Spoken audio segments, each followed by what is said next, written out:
और कभी ये गौ माता इतनी मरी है, उन गौ माताओं का पाप उनको कभी माफ़ नहीं करेगा। लेकिन राजस्थान की सरकार है और अशोक जी गहलोत है, इसके अंदर गौ माता के नाम पर भी पॉलिटिक्स कर रहे हैं। ये गायों के नाम पर पॉलिटिक्स करना अशोक जी बंद करो, लेकिन ये गंदी पॉलिटिक्स को छोड़ दीजिए अशोक जी। जो किसानों को फसल बीमा योजना के पैसे मिलने चाहिए वो निश्चित रूप से मिलने चाहिए।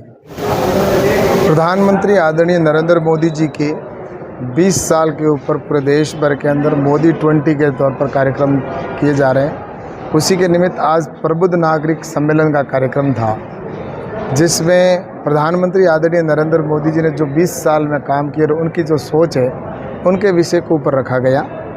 और प्रधानमंत्री आदरणीय नरेंद्र मोदी जी इस देश को आने वाले समय में विकसित राष्ट्र बनाना चाहते हैं और इसकी कल्पना उन्होंने जब गुजरात के अंदर मुख्यमंत्री बने तब से शुरू कर दी थी। उन्होंने पहले गुजरात का विकास करवाया। 12 साल जब वो मुख्यमंत्री रहे तो उन्होंने गुजरात को एक ऐसा मॉडल देने का काम किया कि वो मॉडल पूरे देश का मॉडल बन गया। सभी राज्य गुजरात मॉडल पर जाने के लिए आतुर हुए और गुजरात के बाद में प्रधानमंत्री जब आदरणीय नरेंद्र मोदी जी प्रधानमंत्री बने तो उन्होंने अंतिम व्यक्ति की चिंता करते हुए अंत्योदय के नारे के साथ राष्ट्रवाद को प्राथमिकता में रखते हुए देश के गरीब व्यक्ति के लिए योजनाएं बनी और उसकी वजह से आज देश का गरीब व्यक्ति है वो भी अपने आप को खुशहाल महसूस करता है कि और योजनाएं डायरेक्ट उन तक पहुंच रही है। बीच में जो भ्रष्टाचार होता था या जो पैसा बीच में रुक जाता था बिचौलियों के पास, आज डायरेक्ट बेनिफिट के तौर पर वहां तक पहुंच रहा है और जनधन अकाउंट खोले गए हैं, हॉस्पिटल बने हैं, वहीं पर प्रधानमंत्री आवास योजना है, शौचालय है, घर घर लाइट पहुंचाना, हर घर नल पहुंचाना। ये सारे एक जब काम होता है तो एक व्यक्ति को ये लगता है कि अब हमारा देश आगे बढ़ चला है और आने वाले वक्त के अंदर अभी हम आज़ादी का अमृत काल चल रहा है। तो जब हम आज़ादी के 100 वर्ष मनाएं उस समय हमारे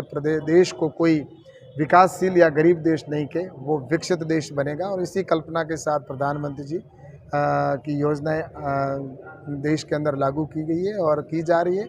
और ये आज का कार्यक्रम बहुत ही महत्वपूर्ण कार्यक्रम था और जिसमें सभी प्रबुद्ध जन उपस्थित हुए थे। राजस्थान के अंदर गाय हजारों लाखों की तादाद में गायों की मौत हो गई है। इसको लेकर सरकार मुख्यमंत्री अशोक गहलोत कह रहे हैं हम राष्ट्रीय आपदा घोषित करने के लिए हमने पीएम को लेटर भी लिखा है। कहाँ तक हुआ है, क्या है? ऐसा है कि लंपी की जो बीमारी है वह गायों के अंदर फैली है। गाय हमारी माता है, उसको बचाना हम सब की जिम्मेवारी है और इसको लेकर हमारे मंत्री आदरणीय पुरुषोत्तम जी रूपाला जी, पशुपालन मंत्री भारत सरकार, उन्होंने प्रोएक्टिव होकर उन्होंने राजस्थान के अंदर आकर मीटिंग ली स्वयं ने, जबकि राजस्थान की सरकार ने कोई मांग नहीं की थी, लेकिन उसके बावजूद भी उन्होंने कहा कि ये राजस्थान के अंदर बीमारी ज़्यादा फैल जाएगी और गायों की बहुत बड़ी संख्या में मृत्यु हो जाएगी, इसलिए आपको भारत सरकार से जो भी सहयोग चाहिए वो आप मांगिए और इस गौ माता को हम इस लंपी बीमारी से बचाएं। लेकिन उस समय राजस्थान की सरकार ने कहा कि हमें 5 करोड़ रुपए की आवश्यकता है, लेकिन पुरुषोत्तम रूपाला जी ने उस समय कहा कि आपको हमने 8 करोड़ रुपए दिए, आप जितना पैसा चाहिए और देने के लिए तैयार हैं। SDRF फंड से पैसे हो चाहे आपका समाप्त हो जाए, नेशनल डिजास्टर फंड से भी आपको पैसा देने के लिए भारत सरकार तैयार है। लेकिन उसके बावजूद भी उन्होंने इसके ऊपर ज़्यादा कोई एक्शन नहीं लिया, गौ माताओं को मरते हुए देखते रहे और टीकाकरण भी उन्होंने नहीं किया। आज मुझे ये बताना है कि लगभग भारत सरकार ने उनको 60 लाख टीके उपलब्ध करवा दिए हैं राजस्थान को, लेकिन उसके बावजूद भी गायों को टीके अभी तक नहीं लगे और अभी भी उनके पास में जो टीके पड़े हैं और वो टीके जहां लगाने चाहिए वहां पर नहीं लगाए जा रहे हैं। और अधिकारियों को भी ये निर्देशित किया है कि जिनके टीके जिनको बीमारी हो गई है उनके 60 दिन का इंतज़ार करो, 30 दिन का इंतज़ार करके बाद में लगाओ।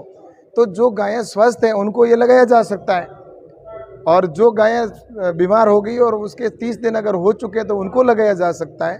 तो इसलिए प्रत्येक गाय को प्रधानमंत्री जी ने कहा है कि ऐसी देश की कोई गाय नहीं हो जिसके वैक्सीनेट नहीं हो। जिस तरह से हमने कोरोना के अंदर जनता के देश की जनता के 200 करोड़ रुपए टीके लगाए, 200 करोड़ लोगों के टीके लगाए, वैसे ही हर गाय को ये टीका लग जाए जिससे कि लंपी जैसी बीमारी गौ माता में नहीं आए।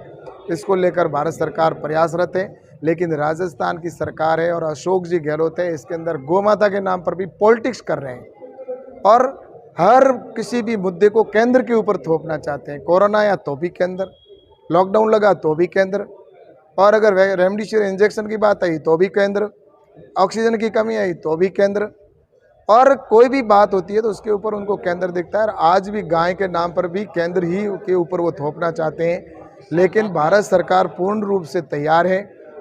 और राष्ट्रीय आपदा की बात रही, पशु के अंदर अशोक जी गहलोत ये बताए कि उनकी सरकार ने भी इतना काम किया है, उनकी सरकार भी देश में रही है।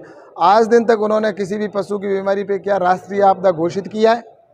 कभी उन्होंने राष्ट्रीय आपदा घोषित नहीं किया है। लेकिन सरकार, उनकी सरकार ने पैसा भी कभी नहीं दिया। स्टेट अपने दम पर बेचारे किया करते थे काम और अपने हाल के ऊपर काम करते थे। लेकिन नरेंद्र मोदी जी की सरकार और नरेंद्र मोदी जी की सरकार के मंत्री स्वयं राजस्थान की सरकार के अंदर आकर अधिकारियों की मीटिंग लेते हैं, मंत्रियों की मीटिंग लेकर कहते हैं कि आपको जो चाहिए वो देने के लिए तैयार है। लेकिन अशोक जी गहलोत सिर्फ पॉलिटिक्स कर रहे हैं और कभी ये गौ माता इतनी मरी है, उन गौ माताओं का पाप उनको कभी माफ नहीं करेगा। और आने वाले वक्त में इसकी जनता जवाब देगी और इसके लिए राजस्थान की सरकार ने, पूरी जनता ने, राजस्थान के प्रत्येक व्यक्ति ने इसका मानस बना लिया और आने वाले चुनाव के अंदर जनता है उसका जवाब देगी। ये गायों के नाम पर पॉलिटिक्स करना अशोक जी बंद करो और जो टीके दिए गए वो टीके लगाकर इन गौ माताओं को बचाओ। भारत सरकार से जो भी अगर आपको सपोर्ट चाहिए तो वो देने के लिए तैयार है, आप डिमांड करिए, लेकिन ये गंदी पॉलिटिक्स को छोड़ दीजिए अशोक जी।